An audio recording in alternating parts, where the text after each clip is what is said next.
BCS সাধারণ শিক্ষা ক্যাডারের যোগ্য সকল প্রভাষকদের সহকারী অধ্যাপক পদে ভূতাপেক্ষ পদোন্নতির দাবিতে মানববন্ধন ও সংবাদ সম্মেলন অনুষ্ঠিত হয়েছে।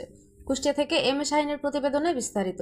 রোববার কুষ্টিয়া প্রেস ক্লাবের সামনে কর্মসূচি পালন করেন শিক্ষা ক্যাডারের কুষ্টিয়া জেলার 4টি সরকারি কলেজের প্রভাষকরা। মানববন্ধনে 32 থেকে 37তম ব্যাচের কর্মকর্তারা অংশগ্রহণ করেন। বক্তারা বলেন, লম্বা ইতিহাস আছে আমাদের।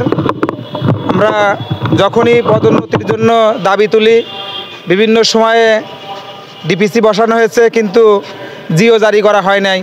5ই আগস্টের পরে সমস্ত ক্যাডারের পদোন্নতি দেওয়া হয়েছে, কিন্তু আমাদের শিক্ষা ক্যাডারের প্রভাষকদের পদোন্নতির জন্য গত ফেব্রুয়ারি মাসে ডিপিসি বসেছে, মার্চে ডিপিসি বসেছে, জুন মাসের 4 তারিখে সর্বশেষ ডিপিসি বসেছে।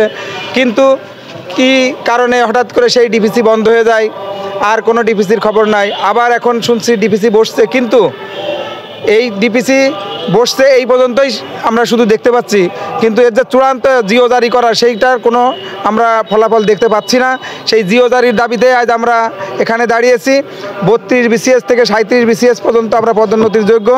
আজ আমি 12 বছর পার করছি, কিন্তু এখনও সে আমার এনটি পদেই রয়ে গেছি। আমি যেখানে আমার থাকার কথা ছিল 5ম বছরেই আমি 6ষ্ঠ গ্রেডে যাব, সহকারী অধ্যাপক হব, কিন্তু তারপরে আরও 7 বছর অতিক্রম করছি একই পদে। তাই এই বঞ্চনার যাতে অবসান হয়, কর্তৃপক্ষের কাছে আবেদন, যত দ্রুত সম্ভব আপনারা জিও জারি করেন, আমাদের বঞ্চনার অবসান ঘটান। ধন্যবাদ আপনাদের সবাই।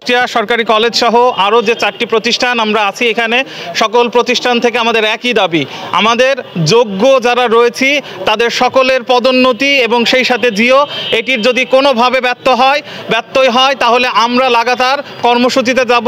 নো ওয়ার্ক, যদি প্রমোশন না হয় তাহলে আমরা নো প্রমোশনের ক্ষেত্রে আমাদের নো ওয়ার্কে চলে যাব। আমরা লাগাতার ধর্মঘটের ক্ষেত্রে যাব। আজকের মধ্যে যদি জিও না হয় তাহলে আমরা আগামীকাল থেকে আমাদের এই কর্মসূচিতে আমরা প্রবেশ করব এবং আমরা দেশের সকলকে জানাতে চাই যে এই অধিকার থেকে আমাদের বঞ্চিত করার কোনো সুযোগ নাই, কারণ আমরা আমাদের সকল যোগ্যতা, সকল শর্ত পূরণ করেছি। আমাদের সার্ভিস রুলে কোথাও বলা নাই যে 5 বছরের বেশি হলে তাকে পদোন্নতি দেওয়া যাবে না। আমাদের 5 বছর পূর্তি হয়েছে, আমাদের সকল যোগ্যতা পূর্ণ হয়েছে, সুতরাং আমাদের এই অধিকার আমাদেরকে দিতে হবে, রাষ্ট্রকে দিতে হবে।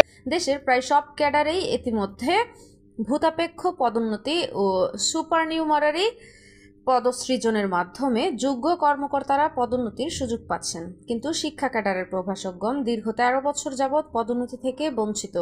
তারা আরও বলেন, শিক্ষা ক্যাডারে নিয়মিত পদোন্নতি না হওয়ায় এবং ভূতাপেক্ষ পদোন্নতি না দেওয়ার কারণে কর্মকর্তাদের মধ্যে চরম হতাশা ও ক্ষোভ তৈরি হয়েছে।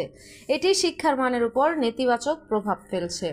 বক্তারা অবিলম্বে 32 থেকে 37তম ব্যাচ পর্যন্ত যোগ্য সকল প্রভাষককে সহকারী অধ্যাপক পদে ভূতাপেক্ষ পদোন্নতির জিও জারির দাবি জানান, নতুবা তারা কঠোর কর্মসূচির হুঁশিয়ারি দেন।